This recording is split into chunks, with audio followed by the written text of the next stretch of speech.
Bonjour à tous, bon début de week-end, bon vendredi, il est 13h partout au Bénin. Merci de nous choisir pour vous informer. Voici les titres de ce 13h. Plus besoin d'aller loin du Bénin pour se faire former en expertise comptable, comme c'était le cas depuis toujours. L'École nationale d'économie appliquée et de management réduit vos peines en vous proposant une formation sur place de qualité et de coût accessible. Assirmo Kanye achève le cours de publicité dans ce 13h tout à l'heure.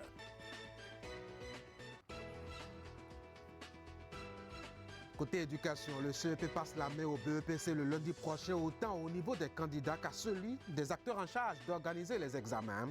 Dernier coup d'yeux au cahier côté apprenant et ultime coup de balai dans les centres de composition. Ça, c'est au niveau des organisateurs. Chacun met à profit ces moments qui séparent du lundi prochain pour une participation réussie. Nous allons parcourir centre de composition et cadre de vie des candidats dans un instant. Et puis, comme vous aviez suivi en lieu et place, tout à l'heure, le coup est joué, en tout cas par le gouvernement béninois, dans la gestion de la pandémie du coronavirus et ses effets sur le quotidien des populations et de leurs activités. 23 724 Béninois ont déjà reçu via leur téléphone mobile des transferts d'argent en guise d'aide sociale pour le soutien de la nation. Vous avez à l'image le directeur général des affaires économiques, Aristide Medenou, qui nous éclaire dans un instant. Et pour le deuxième titre, vous avez eu les images de la visite du maire d'Abomey Calavi dans un centre de promotion d'art et de la culture. Vous aurez en tout cas le reportage complet dans ce 13h. Ne cherchez plus à voyager pour vous faire former en expertise comptable avec la qualité pédagogique appropriée. L'École nationale d'économie appliquée de management, c'est à Cotonou, a conçu un programme à cet effet et réunit le personnel enseignant qu'il faut pour un encadrement qui vous fait grand expert comptable à la fin de la formation. Faites vite si cela vous intéresse. Les inscriptions sont déjà ouvertes. Nous soulignons dans ce reportage Assirmo Kanye et Rachidi Soubirou. L'École nationale d'économie appliquée et de management est désormais agréée à former des experts comptables. Une légitimité qu'elle tient le mercredi 9 juillet du lancement de la formation à l'expertise comptable de l'Union économique et monétaire ouest-africaine. Ainsi, les personnes désireuses d'acquérir des diplômes d'experts comptables peuvent le faire ici au Bénin. Une fierté parce que l'université d'Abomey Calavi, par le biais de l'ENEAM, vient de réduire les tracasseries de nos concitoyens dans le processus de formation au diplôme d'expertise comptable et financière de l'IEMOA par un parchemin de prestige pour une qualification professionnelle dans le domaine de la comptabilité et de la finance. La formation cursus du diplôme d'études supérieures de comptabilité et de gestion financière débute à l'ENEAM dès la rentrée académique 2020-2021. Y sont admis les titulaires d'une maîtrise, d'un master 1 ou 2 en sciences de gestion. L'ENEAM a pu parvenir à obtenir l'agrément grâce au dynamisme de la direction que salue le recteur de l'université d'Abomey Calavi. Je puis d'ores et déjà les féliciter au nom de toute l'équipe rectorale et en mon nom propre pour toutes les étapes jusque-là franchies. Vous y avez cru et concilié les énergies adéquates en vue d'aboutir à ce dénouement heureux. Le rectorat, je vous assure, sera votre appui privilégié pour relever ensemble ce défi.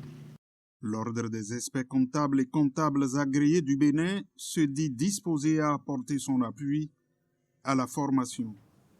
Nous vous donnons l'assurance que nous œuvrerons également à la bonne opérationnalisation de ce cursus à l'ENEAM et que nous l'appuierons par notre implication significative dans l'animation des formations théoriques, par notre participation à son conseil scientifique et par la prise en stage dans nos cabinets des étudiants en fin de formation. Il est à noter que l'admission au cursus est prononcée après succès au test de sélection. Les sélectionnés ont le choix entre les cours du jour et ceux du soir. On ne va pas rester loin de l'univers de la formation. Lentement et progressivement, l'année scolaire égrène ses rendez-vous. Après l'examen du CEP achevé mercredi dernier, c'est le tour au BPC de tenir à partir du lundi prochain. D'aujourd'hui à là, les candidats jettent les derniers coups d'œil aux cahiers et notions alors que les organisateurs planifient minutieusement tout. Idriss Boukari est allé voir chacun de ces acteurs à son ouvrage. Voici son point. À quelques heures du lancement de la phase écrite du BPC session de juillet 2020, le moment est au dernier réglage dans les classes de 3e. OPQ sont des nombres premiers inférieurs à 10. Les candidats reçoivent les dernières consignes qui leur permettront de tirer leur épingle du jeu la semaine prochaine. Même si un peu angoissé, on se dit prêt pour affronter les épreuves dès lundi. Je suis prêt et avec ce que j'ai appris, le Seigneur va m'aider et je vais réussir. Je me sens à l'aise, prêt à composer, quel que soit ce qui se passe. Je n'ai pas de doute. Je suis prête pour le BPC. Donc je me sens à l'aise pour décrocher ce BPC. De leur côté, les responsables d'établissement disent avoir donné le maximum à leurs candidats. Tout le nécessaire est fait afin d'obtenir de meilleurs résultats au terme de cet examen. Nous avions organisé des travaux dirigés gratuits au cours desquels les enseignants n'ont pas été payés. Nous avons organisé encore d'autres travaux dirigés où les enseignants ont perçu quelque chose. Et toute la semaine qui vient de s'écouler jusqu'à ce jour, ce sont les TD intensifs qui vont prendre fin aujourd'hui. Tous les jours, ils sont là, les matins, les après-midi, et ils travaillent dans toutes les matières. Les professeurs, on leur a dit de faire un rappel des cours aux apprenants avant d'appuyer les exercices. Donc à l'heure actuelle, je peux vous dire que les candidats sont vraiment rassurés parce qu'on voit leurs compétences, leur rapidité à traiter les épreuves, leurs réactions par rapport à certaines questions. Ils sont maintenant rassurés que par la grâce de Dieu, cet examen-là, ça ira très bien. Dispositions pédagogiques assurées, précautions sanitaires aussi. Les examens scolaires de cette année se déroulent dans un contexte particulier de la crise sanitaire liée à la pandémie de Covid-19. Sur ce point également, les candidats ont été préparés pour composer en toute sécurité et sérénité. Accompagnés par le gouvernement, disons même exigés par le gouvernement, déjà nous avons reçu en cours d'année des masques que nous avons distribués aux apprenants. Et pas plus tard qu'hier, la société chinoise qui est en charge des travaux aux environs du collège nous a encore offert 1550 masques. Nous leur avions conseillé, nous leur avions dit de prendre des mesures de barrière, d'être prêts pour les éventuelles contaminations, de prendre toutes les mesures. Nous sommes en train de prendre des dispositions pour suivre aussi nos enfants. Donc, une équipe de professeurs, des membres de l'administration, toute cette équipe-là serait dans le centre. C'est vrai que nous n'allons pas rentrer dans la salle, mais nous serons autour de l'école pour suivre de près nos enfants. Est-ce qu'il y a un enfant qui a oublié par hasard son cache-nez et rapidement on doit lui produire ça? Est-ce qu'un enfant a un petit poursuit de santé? Donc pour que nos enfants puissent vraiment, pour les 3 jours de composition, tenir jusqu'à la fin. Du côté de la direction départementale des enseignements secondaires, techniques et de la formation professionnelle du littoral, les petits plats sont déjà mis dans les grains. Le gouvernement a déployé tous les moyens nécessaires pour assurer la bonne organisation de cet examen. Tout est fin prêt, nous dira Robert Dossou Bodjinou. Nous avons déjà reçu le matériel lourd que nous avons dispatché dans tous les centres. Nous avons reçu hier le matériel sensible que nous avons mis en sécurité dans les domaines appropriés. Et actuellement, nous avons affiché la liste des surveillants. Candidats, parents et examinateurs n'attendent donc que le coup d'envoi lundi. Et pour gagner le pari, un double défi s'impose au gouvernement. La tenue du BEPC 2020 dans de meilleures conditions, avec zéro risque de contamination du coronavirus. Dans le département du littoral, 14 802 candidats vont plancher dans 17 centres d'examen retenus.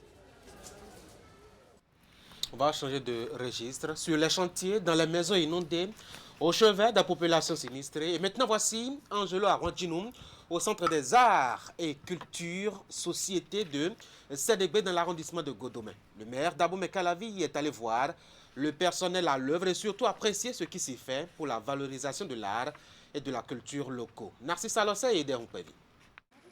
Pour quelqu'un dont le mandat est placé sur le développement de la culture, le maire Dabo Mekalavi prend déjà ses repères. Premier axe essentiel de l'art contemporain à travers... Dans l'après-midi de ce mercredi 8 juillet 2020, Angelo Évariste Arwandjinou, accompagné de la deuxième adjointe au maire Dabo Mekalavi, offre son hospitalité au Centre des Arts et Sociétés de CDB à Godomé. Comme vous le savez, la culture aujourd'hui, c'est une richesse pour notre pays. Et donc, nous voulons faire la promotion de la culture. C'est pour cela que nous avons rendu visite cet après-midi à ce centre. Un centre culturel pluridisciplinaire implanté sur un domaine offert par la mairie d'Abo Mekalavi et qui propose à tout visiteur un plateau d'épanouissement peu commun. Une salle d'exposition d'art plastique, une bibliothèque, des espaces de jeux, mais aussi et surtout un musée qui accueille les ricardes de la plupart des rois du Bénin. Et ça, c'est un grand patrimoine qui a de la valeur à nos yeux ici au Bénin. Parce que des ricards qui sont partis il y a beaucoup d'années avant. Et heureusement, pendant environ 7 ans, on a réussi à les ramener. Et aujourd'hui, nous sommes fiers de partager ces ricardes qui est un de nos vestiges formidables avec notre peuple, le public béninois et notre peuple aussi. Et au cours d'une visite guidée dans ce musée, l'autorité communale a été plongée dans l'histoire du pays. L'occasion a été donnée à Angelo Évariste Arwandjinou de voir les autres compartiments de ce symbole culturel. Je suis satisfait, je suis très content de constater qu'ici, nous avons un centre d'éveil et de stimulation de la chose culturelle. Parce que les enfants, déjà là de 5 ans, 6 ans, viennent ici. Et l'encadrement qui est fait d'eux éveille en eux ce qui est caché au plan culturel. Un motif d'espoir sur lequel le conseil communal d'Abo Mekalavi entend s'appuyer pour réaliser son rêve de développement culturel tant souhaité au Bénin. À en croire l'illustre visiteur, cette descente est le point de départ d'un partenariat avec ce centre pour la promotion de la culture béninoise. On fait maintenant le point des aides portées aux personnes affectées dans leur quotidien et dans leurs affaires par la pandémie du coronavirus au Bénin. Ils sont au total 23 724 Béninois à avoir reçu via leur téléphone mobile des transferts d'argent de différents montants en guise de soutien de la nation pour le relèvement des peines vécues. Aristide Medenou, directeur général des affaires économiques, a donné bien d'autres détails au sujet de cette entreprise du gouvernement. Voici le point avec Clément Achadé. Depuis hier, 8 juillet 2020, plusieurs de nos compatriotes ont constaté des transferts monétaires sur leur compte Mobile Money ou Move Money. Ces transferts s'inscrivent dans le cadre de la mise en œuvre effective des mesures prises par le gouvernement pour atténuer les effets socio-économiques de la pandémie du coronavirus sur leurs activités et qui ont été décidées par le Conseil des ministres. Je voudrais préciser que les personnes concernées ici sont celles qui ont effectivement participé à l'opération de confirmation de leur identité et de leurs données qui s'est déroulée la semaine dernière et qui a pris fin le 3 juillet passé. Donc, il s'agit des artisans et acteurs de petites unités de service. Je peux citer quelques catégories. Il y a par exemple les coiffeurs, les coiffeuses, les couturières et assimilés, les esthéticiennes, les masseurs, les employés de bars, restaurants maquis, les prestataires de ces bars, restaurants maquis, les tenanciers de bars, les propriétaires de discothèques, les propriétaires de restaurants, les apprentis chauffeurs et assimilés, les conducteurs de bacs motorisés, les conducteurs de taxi intervilles, les conducteurs de taxi transfrontaliers et les conducteurs de taxi-bus communément appelés Tokpa-Tokpa. Au total, c'est un effectif de 23 724 personnes qui ont pu bénéficier de cette subvention de l'État. Les montants transférés varient entre 45 000 francs CFA et 200 000 francs CFA. Deux précisions, c'est que pour certaines personnes, les comptes Mobile Money ou Move Money sont limités et n'ont pas pu absorber tout le transfert, toute la subvention.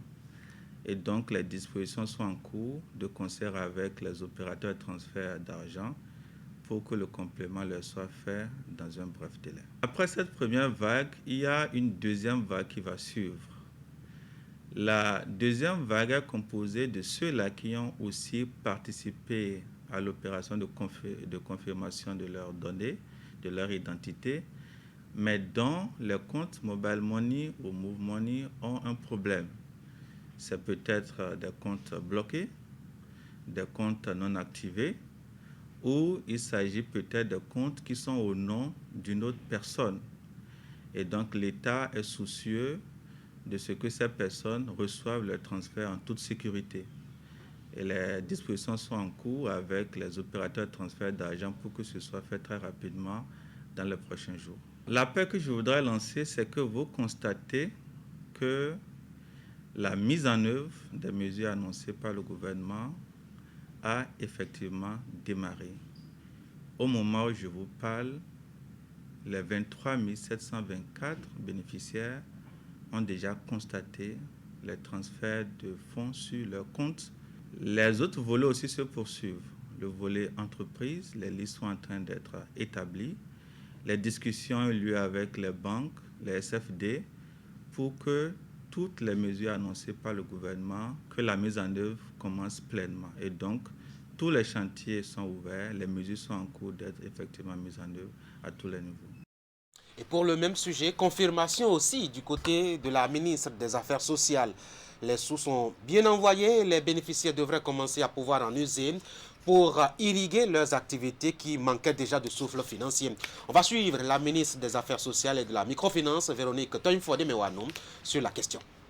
Comme annoncé lors de nos précédentes sorties, la prise en compte des personnes exerçant certains métiers qui ont été impactés par les mesures de restriction qui ont été prises à la fin du mois de mars par le gouvernement du Bénin pour lutter contre la propagation du coronavirus, cette prise en compte est effective aujourd'hui.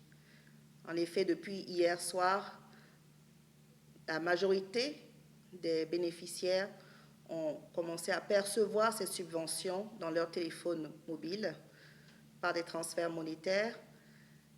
Et cela prouve que ce n'était pas qu'une promesse, c'est un réel engagement que l'État a pris et qui est réalisé.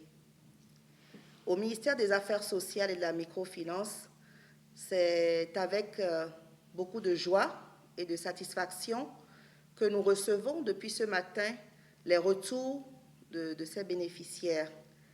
Et par ailleurs, pour reprendre les propos d'un de mes collaborateurs ce matin qui me disait « Nous nous sommes durement battus, mais moralement, la troupe est fière. » Fière parce que faire le recensement, ça n'a pas été chose aisée, délai très court, et surtout, suspicion forte parce que beaucoup se demandaient « Mais pourquoi on nous demande des numéros IFU? Pourquoi on nous demande de revenir encore faire des vérifications? Pourquoi ci, pourquoi ça ?» Il faut que la population fasse confiance au gouvernement du pays. Le gouvernement est là pour protéger la population, pour vraiment trouver des solutions pour améliorer les conditions de vie de tout un chacun et encore plus de tous ceux qui sont vulnérables. C'est vraiment pour rendre la base très fiable, sécurisée, que toutes ces vérifications ont eu lieu et elle a pu être validée d'ailleurs à plus de 80%, ce qui signifie que c'est des dizaines de milliers de concitoyens qui ont perçu les subventions promises allouées, sans distinction de coloration partisane ou d'autres considérations. Au niveau des subventions, on observe des différences. Les différences dépendent du caractère de l'activité formelle ou non, de la localisation dans le sens est-ce que la personne exerce dans les grandes agglomérations ou non, et également de ce qui a été déclaré en termes de perte de chiffre d'affaires, de revenus, durant la période où ces mesures de restriction ont été décidées. Et c'est le moment d'encourager tous ceux qui opèrent dans l'informel à se formaliser, ne serait-ce qu'un numéro IFU.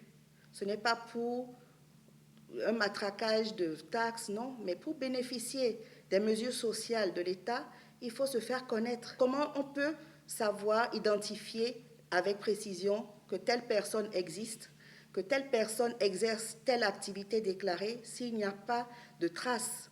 Donc, il faut qu'on aille vers cela pour encore mieux profiter des mesures sociales qui sont offertes par le gouvernement. Et le Bénin, aujourd'hui, fait la différence en matière d'appui aux victimes des mesures de restriction qui sont décidées pour freiner la propagation du virus.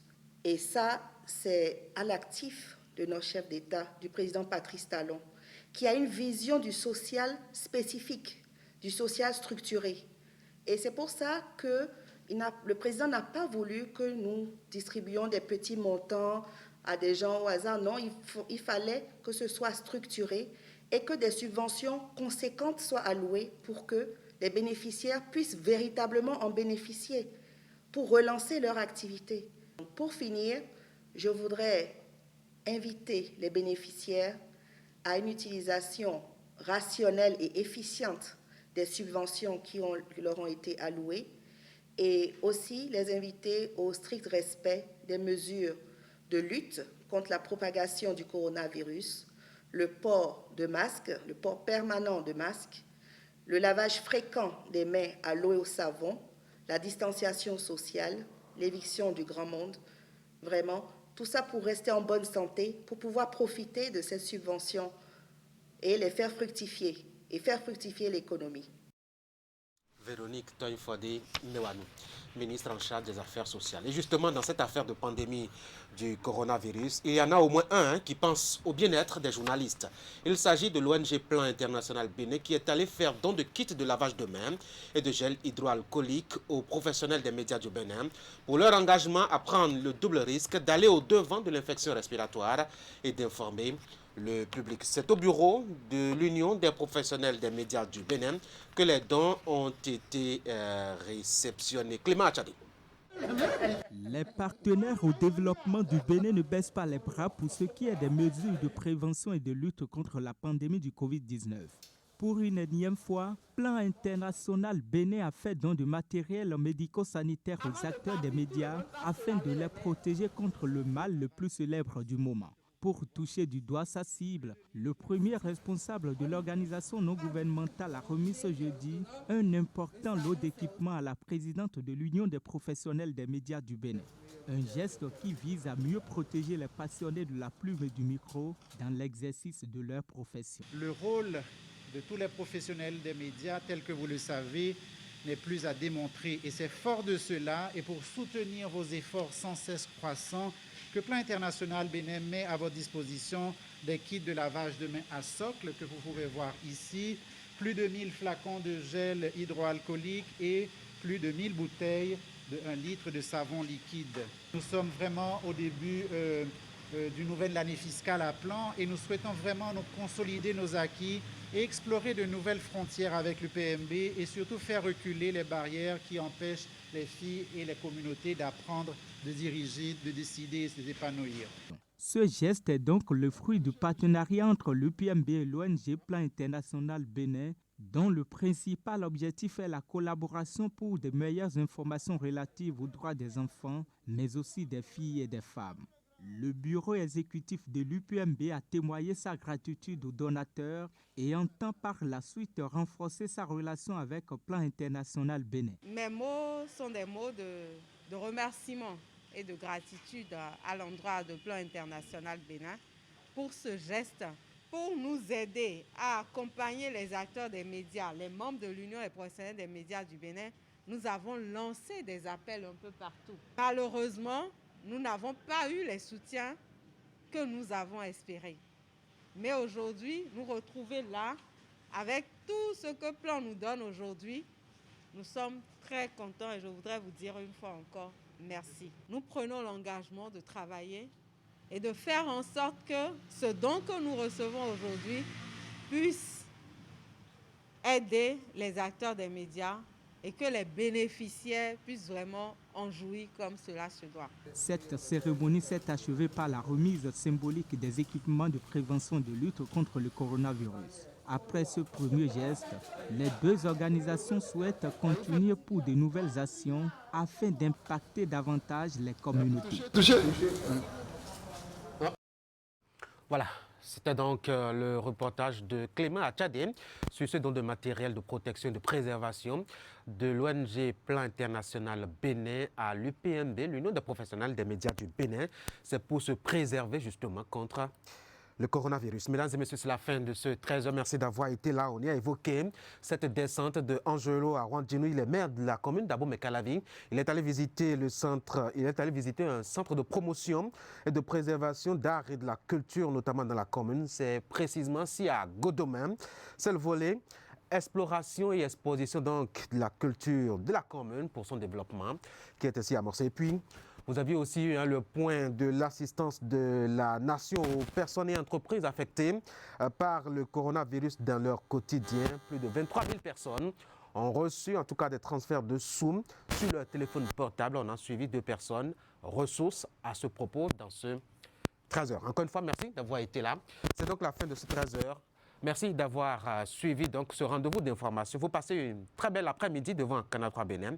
Bon début de week-end et à demain à 13h, si Dieu le veut.